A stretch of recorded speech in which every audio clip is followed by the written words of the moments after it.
Assalomu alaykum, hurmatli tomoshabinlar. Bugun men pensiyalar uchun juda muhim bo'lgan masalani tushuntirib beraman.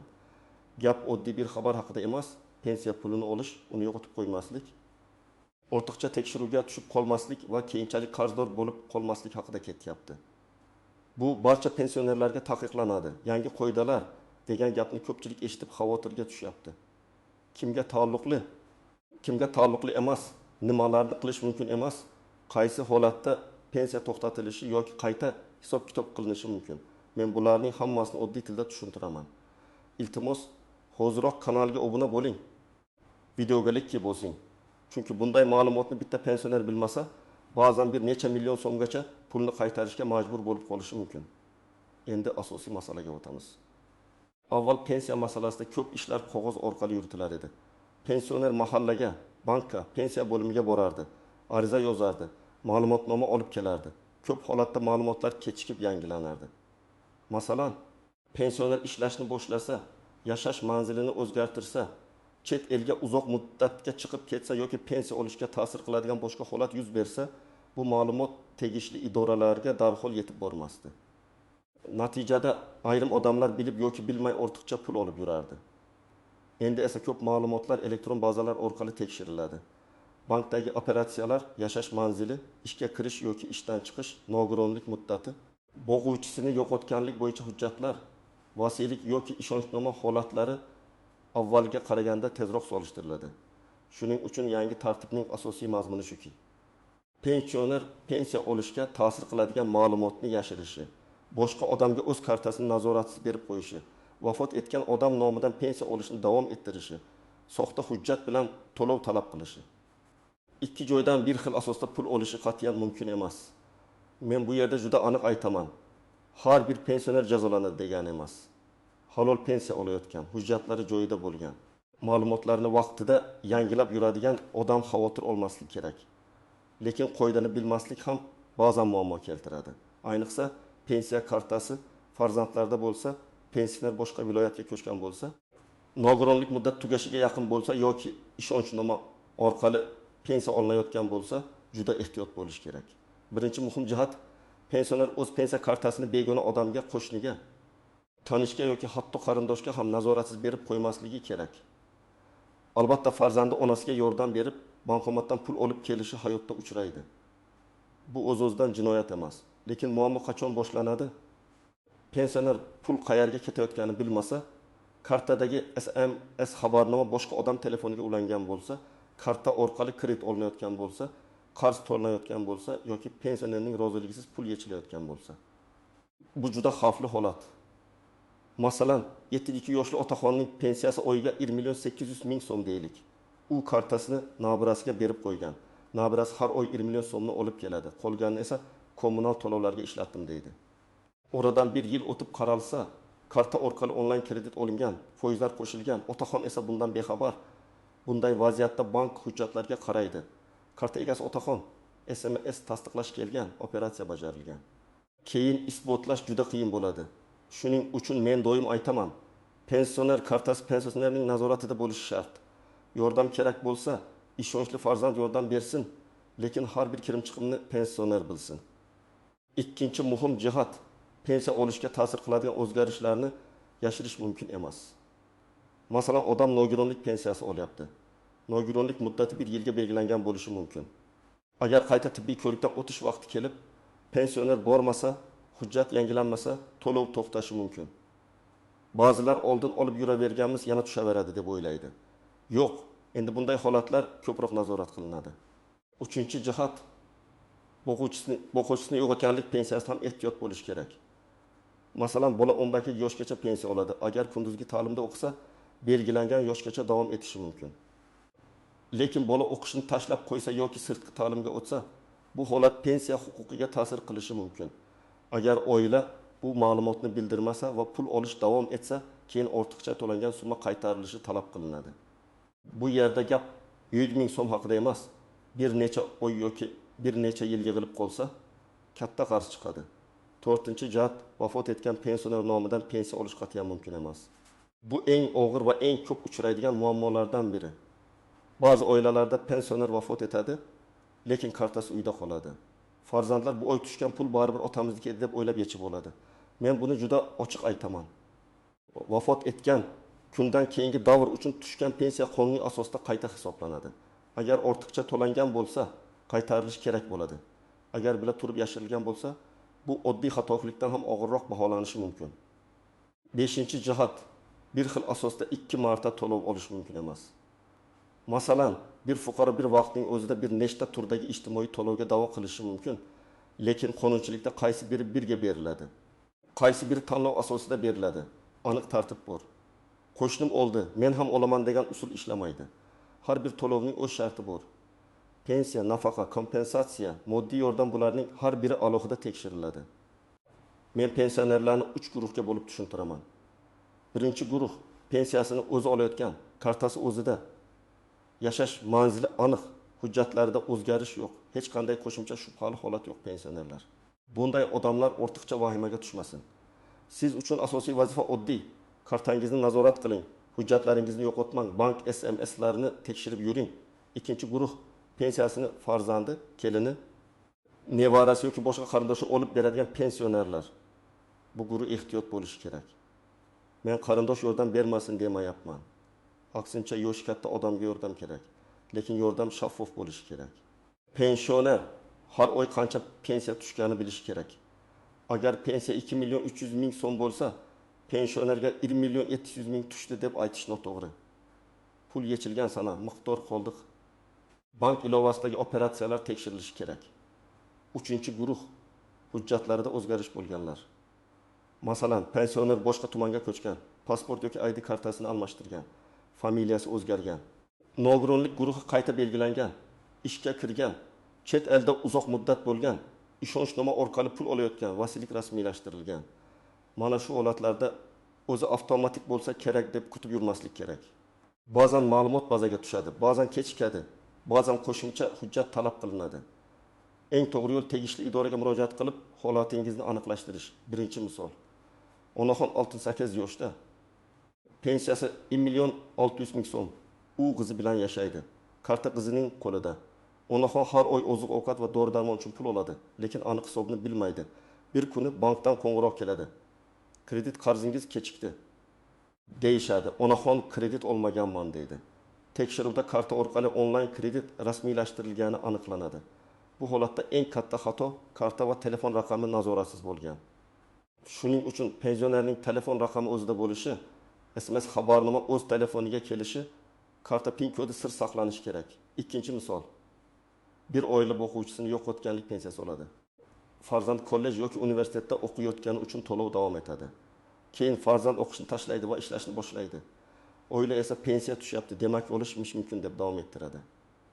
1 yil o'tib tekshiruvda ortiqcha to'lov 8 million so'm bo'lib chiqadi. Oila bu pulni birdan qaytara olmaydi. Keyin bo'lib ushlab qolish masalasi chiqadi. Agar ular o'z vaqtida xabar berganida bunday qarz yig'ilmas edi. 3-misol. Nogironlik pensiyasi olayotgan fuqaroning tibbiy ko'rik muddati tugagan. U sog'lig'i yomonligi yoki bexabarligi sababli qayta ko'rikka bormagan. Pensiya to'xtaganidan keyin nega pul tushmadi deb murojaat qiladi. Bu yerda muammo shuki, ayrim to'lovlar doimiy emas, muddatli bo'ladi. Muddatli hujjat tugasa, to'lov ham to'xtashi mumkin. Shuning uchun har bir pensioner o'z hujjatida muddat bormi yo'qmi bilishi kerak. 4-misol. Pensioner chet elga farzandlari oldiga ketadi va bir necha oy yoki undan ko'proq vaqt qoladi. Pensiya kartaga tushib turadi. Bu holatning qonuniyligi pensioner maqomi, yashash holati, doimiy yoki vaqtinchalik ketgani, tegishli tartibdagi talablar bilan bog'liq. Men bu yerda hammaga bir xil javob bermayman. Chunki har bir vaziyat alohida ko'riladi. Lekin aniq tavsiya shuki, uzoq muddatga chet elga ketayotgan pensioner oldidan pensiya bo'limi yoki davlat xizmatlari markazi orqali o'z holatini aniqlashtirib olishi kerak. Keyin men bilmagan edim deyish muammoni hal qilmaydi.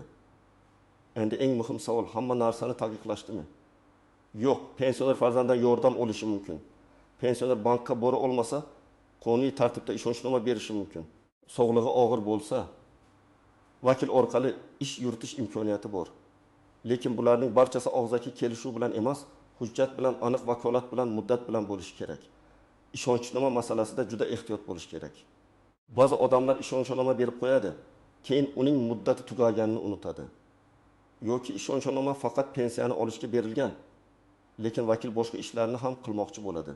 Hujjatda nima yozilgan bo'lsa, vakolat shuncha. Agar ishonchnoma muddati tugasa, bank ham, pensiya idorasi ham uni qabul qilmasligi mumkin. Shuning uchun ishonchnomani rasmiylashtirganda muddati, vakolat doirasi kimga berilgani, qaysi to'lovni olishga ruxsat berilgani aniq yozilishi kerak. Yana bir nozik masala ortiqcha to'langan pensiya. Ko'pchilik davlat o'zi xato qilib pul tushirgan bo'lsa, nega men qaytaraman deb o'ylaydi. Lekin amaliyotda pensiya olish huquqiga ta'sir qiladigan holat yashirilgan yoki vaqtida bildirilmagan bo'lsa, ortiqcha to'langan summa qaytarilishi mumkin. Bu pul ba'zan keyingi pensiyadan ushlab qolinadi. Ba'zan alohida tartibda undiriladi. Shuning uchun ortiqcha pul tushsa, xursand bo'lib darhol ishlatib yuborish emas, avval sababini aniqlash kerak. Masalan, odatda 1.900.000 so'm oladigan pensionerga birdan 3.500.000 so'm tushdi. Bu qo'shimcha to'lov, qayta hisob-kitob yoki kompensatsiya bo'lishi mumkin. Lekin texnik xato ham bo'lishi mumkin. Eng to'g'ri yo'l bankdan ko'chirma olish, pensiya bo'limidan sababini so'rash. Agar qonuniy qo'shimcha bo'lsa, bemalol foydalanasiz. Agar xato bo'lsa, keyin qarz bo'lib qolmaydi. Yana bir muhim nuqta, ishlaydigan pensionerlar. Ayrim pensionerlar ishga kirsam pensiyam to'xtaydimi deb qo'rqadi. Har doim ham to'xtamaydi. Lekin ishga kirish ayrim turdagi to'lovlarga, ustamalarga yoki imtiyozlarga ta'sir qilishi mumkin. Masalan, pensiya bilan birga olayotgan boshqa ijtimoiy yordamning sharti daromadga bog'liq bo'lsa, ish haqi bu masalaga ta'sir qiladi. Shuning uchun ishlayotganingizni yashirish emas, rasmiy tartibni bilish kerak. Endi men sizga aniq qadamlarni aytaman. Birinchi qadam, pensiya kartangizni tekshiring. Karta kimning qo'lida? PIN kodni kim biladi? SMS qaysi telefon raqamiga keladi? Bank ilovasiga kim kira oladi? Agar SMS boshqa odamning telefoniga ulangan bo'lsa, bankka borib o'zingizning raqamingizga almashtiring. Agar telefon ishlatmasangiz, eng ishonchli farzandingiz bilan birga bankka boring. Lekin har oy sizga tushgan summa va yechilgan pul haqida aniq ma'lumot berilishini talab qiling. Ikkinchi qadam, hujjatlaringizni tartibga keltiring. ID karta yoki pasport, pensiya guvohnomasi, bank kartasi. Nogironlik bo'yicha ma'lumotnoma bo'lsa, uning muddati, boquvchisini yo'qotganlik bo'yicha hujjatlar, o'qish joyida ma'lumotnoma, ishonchnoma, vasiylik hujjati, yashash manzili bo'yicha ro'yxat ma'lumotlari barchasi bir joyda bo'lsin. Hujjat yo'qolsa darhol tiklashga harakat qiling. Kerak bo'lsa topamiz deb yurish muammo tug'diradi. Uchinchi qadam, pensiyaga ta'sir qiladigan o'zgarish bo'lsa kutmang. Ishga kirdingizmi? O'qish shakli o'zgardimi? Nogironlik muddati tugayaptimi? Chet elga uzoq muddatga ketyapsizmi? Yashash joyingiz o'zgardimi? Familiya yoki hujjat almashtirdingizmi? Pensiya bo'limiga yoki davlat xizmatlari markaziga murojaat qiling.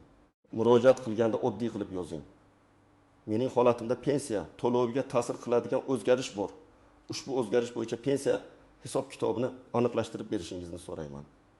Arizangiz qabul qilingani tasdiqlovchi hujjat yoki elektron xabarni saqlab qo'ying.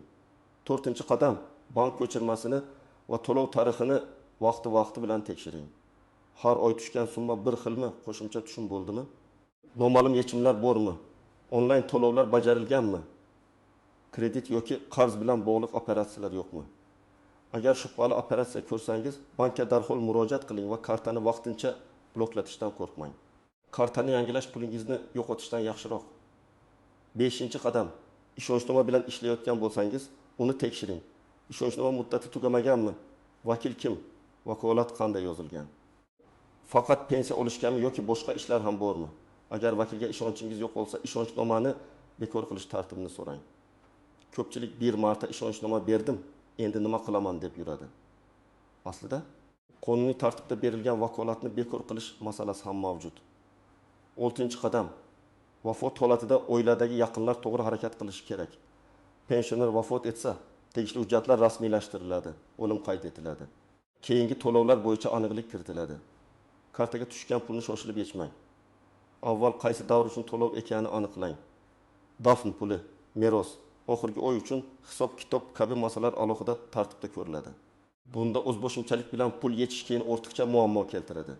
7-qadam, hech qachon soxta ma'lumotnoma ishlatmang. Tanish orqali qilib beraman. Ma'lumotnomani chiqarib beramiz. O'qiyotgan deb yozdiramiz.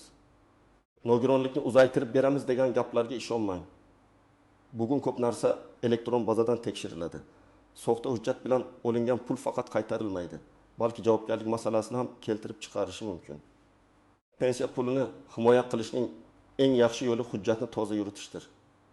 Agar siz yoshga doir pensiya olsangiz, hujjatlaringiz joyida bo'lsa, kartangiz o'zingizda bo'lsa, hech kim sizning nomingizdan pul yechmayotgan bo'lsa, siz hech narsani yashirmayotgan bo'lsangiz, bu yangilik siz uchun qo'rqinchli emas. Siz faqat tartibni bilib qo'yishingiz kerak. Qoidalar avvalo noqonuniy olish, yashirish, soxta hujjat, nazoratsiz karta, vafot etgan odam nomidan pul olish kabi holatlarga qarshi qaratilgan. Lekin men halolman, demak tekshirmasam ham bo'ladi demang. Halol odam ham beparvolik sabab zarar ko'rishi mumkin. Masalan, karta PIN kodini qog'ozga yozib, hamyon ichida saqlash xavfli. Bank ilovasini qo'shnining telefoniga o'rnatib qo'yish xavfli. Pensiya tushgan-tushmagani umuman tekshirmaslik xavfli. Yoshi, katta odamning moliyaviy xavfsizligi oiladagi hammaning mas'uliyati bo'lishi kerak. Bugungi mavzuning asosiy mazmuni shuki, pensionerlar uchun hamma narsa taqiqlanayotgani yo'q. Lekin pensiyani noqonuniy olish, ma'lumotni yashirish, kartani nazoratsiz berib qo'yish, soxta hujjat ishlatish, vafot etgan odam nomidan pul yechish va huquq tugagandan keyin to'lov olish qat'iyan mumkin emas. Yangi tartib va elektron tekshiruvlar sabab bunday holatlar tezroq aniqlanadi. Keyin esa ortiqcha to'langan pulni qaytarish masalasi chiqadi. Men sizga ekspert sifatida eng muhim tavsiyani beraman. Pensiya pulingizni oddiy pul deb qaramang. Bu sizning qonuniy huquqingiz va uni himoya qilish kerak. Kartangizni nazorat qiling, hujjatlaringizni tartibga soling. O'zgarish bo'lsa vaqtida xabar bering. Shubhali pul tutsa sababini aniqlang. Ishonchnomani tekshirib yuring. Shunda siz nafaqat pensiyangizni saqlab qolasiz, balki farzandlaringizni ham ortiqcha qarz va tekshiruvlardan asraysiz. Sizningcha pensionerlarning pensiya kartasi kimning qo'lida bo'lishi kerak? Faqat o'zidami yoki farzandlar yordam berishi ham to'g'rimi? Fikringizni izohlarda yozib qoldiring. Videoga like bosing, kanalga obuna bo'ling va bu ma'lumotni albatta yoshi katta yaqinlaringizga yuboring.